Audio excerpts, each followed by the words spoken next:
दोस्तों नमस्कार, मैं गुरुवार आज मैं आपके सामने बहमानी सल्तनत के बारे में बात करूंगा। बहमानी सल्तनत की स्थापना सुल्तान अलाउद्दीन बहमन शाह ने 3 अगस्त 1347 को वर्तमान कर्नाटक राज्य के गुलबर्गा में किया था। अलाउद्दीन बहमन शाह, जिसे जफर खान हसन गंगू के नाम से भी जानते थे, ये शुरू में दिल्ली के तुगलक वंश के सुल्तान मोहम्मद बिन तुगलक के दरबारी थे। ये मूल रूप से एक हिंदू ब्राह्मण थे जिन्होंने आगे चल के इस्लाम धर्म अपनाया।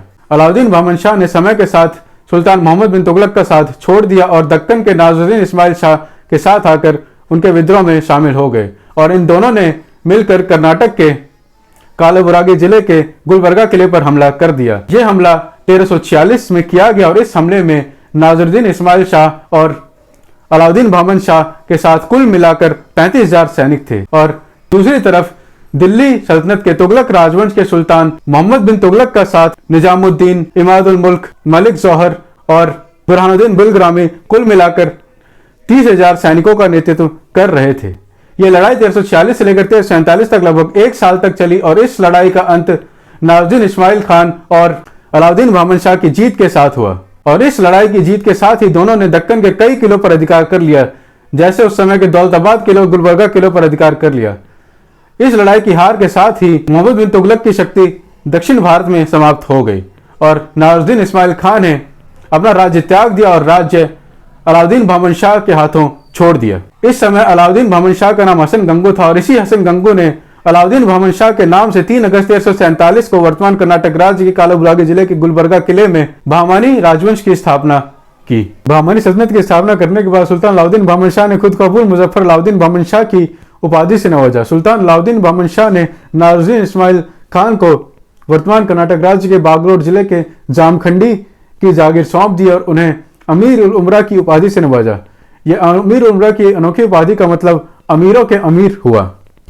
सुल्तान अलाउद्दीन बहमन शाह ने 1350 में वर्तमान तेलंगाना राज्य के वारंगल पर हमला किया और वारंगल के राजा कपया नायक को हराया और तेलंगाना के कोलस किले पर अधिकार कर लिया। सुल्तान अलाउद्दीन बहमन शाह ने अपने शासन के दौरान बहमानी साम्राज्य को 4 भागों में विभाजित कर दिया और हर प्रांत में एक राज्यपाल नियुक्त किया गया। सुल्तान अलाउद्दीन बहमन शाह के शासन के दौरान विजयनगर साम्राज्य के खिलाफ कई युद्ध लड़े गए और सीमाएं वर्तमान केरल, तमिलनाडु, आंध्र प्रदेश, तेलंगाना, कर्नाटक और गोवा तक फैली हुई थी।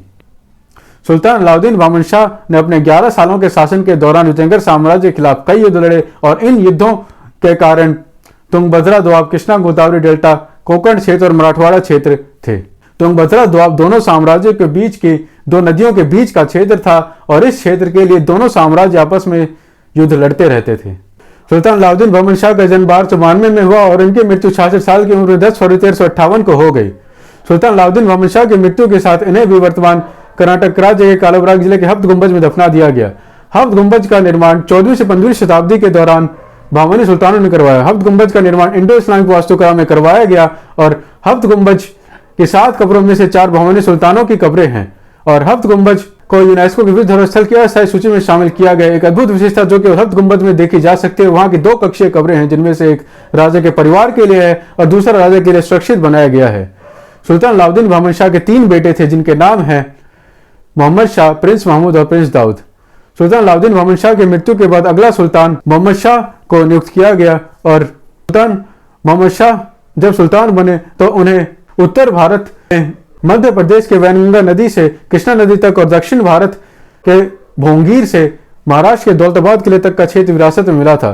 सुल्तान मोहम्मद शाह बहमानी 11 फरवरी 1358 को अगले सुल्तान नियुक्त किए गए और सुल्तान मोहम्मद शाह बहमानी ने अपने शासन के दौरान नए नियम कानून बनाए। ये नए नियम कानून इसलिए बनाए गए क्योंकि राज्य लुटेरों से प्रभावित था और सुल्तान मोहम्मद शाह बहमानी ने अपने राज्यपालों को आदेश दे दिए कि जो भी ये नए नियम कानून तोड़ेगा उन्हें कड़े से कड़ा दंड दिया जाएगा।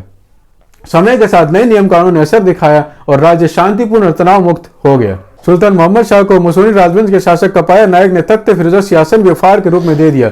तख्त फिरोजा रत्न जड़ित बेशकीमती सियासन था जो समय के साथ बहमानी राजवंश का प्रतीक बन गया। सुल्तान मोहम्मद शाह बहमानी के शासन के दौरान विजयनगर साम्राज्य के राजा बुक्का प्रथम ने मुदगल किले पर हमला किया जो इसमें बहमानी संरक्षण में था और यहाँ बहुत ज्यादा खून खराबा किया था। जवाब में सुल्तान मोहम्मद शाह ने विजयनगर के क्षेत्र पर हमला किया और बुक्का प्रथम को हराया और यहाँ बहुत ज्यादा लूटपाट और तबाही फैला दी और बहुत ज्यादा नरसंहार के बाद शांति संधि की गई और इस शांति संधि में तुंगभद्र दोआब के क्षेत्र पर दोनों राज्यों को बराबर अधिकार प्राप्त हुए और दोनों राज्यों ने आगे किसी भी कारण से किसी भी आम नागरिकों और निहत्थे सैनिकों पर हथियार न उठाने का वचन लिया। इस संधि के बाद कुछ समय के लिए दोनों राज्यों में शांति बनी रही। सुल्तान मोहम्मद शाह बहमानी ने 1367 में काजविन की मदद से गुलबर्गा में एक मस्जिद का निर्माण करवाया और इस काजविन का नाम रफी था और ये एक फारसी वास्तुकार थे। सुल्तान मोहम्मद शाह बहमानी ने कर्नाटक के गौड़ा जमींदारों पर हमला किया और यहाँ के 5 लाख लोगों को खत्म कर दिया और जमींदारों की 500 सालों से जमा की गई संपत्ति को लूट लिया। सुल्तान मोहम्मद शाह ने इस्लाम को ज्यादा से ज्यादा फैलाया और मैसूर से उत्तरी कर्नाटक तक की भूमि को पूरी तरह से बहमानी संरक्षण के अधीन कर दिया और सामने आने वाले हर आदमी को खत्म करते गए। सुल्तान मोहम्मद शाह बहमानी की 21 अप्रैल 1375 को 17 सालों के शासन के बाद मृत्यु हो गई। सुल्तान मोहम्मद शाह बहमानी के 2 बेटे हुए जिनके नाम हैं अलाउद्दीन मुजाहिद शाह और रूह परवर आगा। सुल्तान मोहम्मद शाह बहमानी की मृत्यु के बाद तीसरा सुल्तान बड़े बेटे अलाउद्दीन मुजाहिद शाह को 21 अप्रैल 1375 को नियुक्त किया गया और अलाउद्दीन मुजाहिद शाह का जन्म 1355 में हुआ था और अलाउद्दीन मुजाहिद शाह एक निपुण योद्धा थे और साथ ही फारसी और तुर्की भाषाओं में भी पारंगत थे। अलाउद्दीन मुजाहिद शाह ने एक बार बहुत करीब से एक बाघ को तीर मार के उसका शिकार किया था। अलाउद्दीन मुजाहिद शाह शरीर से इतने बलवान थे कि इन्हें प्यार से बलवंत भी कहा जाता था। हाँ दोस्तों, मेरा बहमानी सल्तनत के ऊपर वीडियो का पहला भाग आपको कैसा लगा, अच्छा या बुरा, मुझे नीचे कमेंट्स में जरूर बताएं। और अगर आपको आज का वीडियो अच्छा लगा हो, इस वीडियो से कुछ सीखने को मिला हो, तो प्लीज इस वीडियो को लाइक और शेयर जरूर करें और चैनल को सब्सक्राइब करना और नोटिफिकेशन बेल दबाना भी ना भूलें ताकि आपको आगे वीडियो के अपडेट्स ऐसे मिलते रहे। धन्यवाद दोस्तों, अपना ख्याल रखें, अपने परिवार का ख्याल रखें और ऐसे देखते रहे मेरे चैनल डिवाइन हिस्ट्री। धन्यवाद। जय हिंद, जय भारत।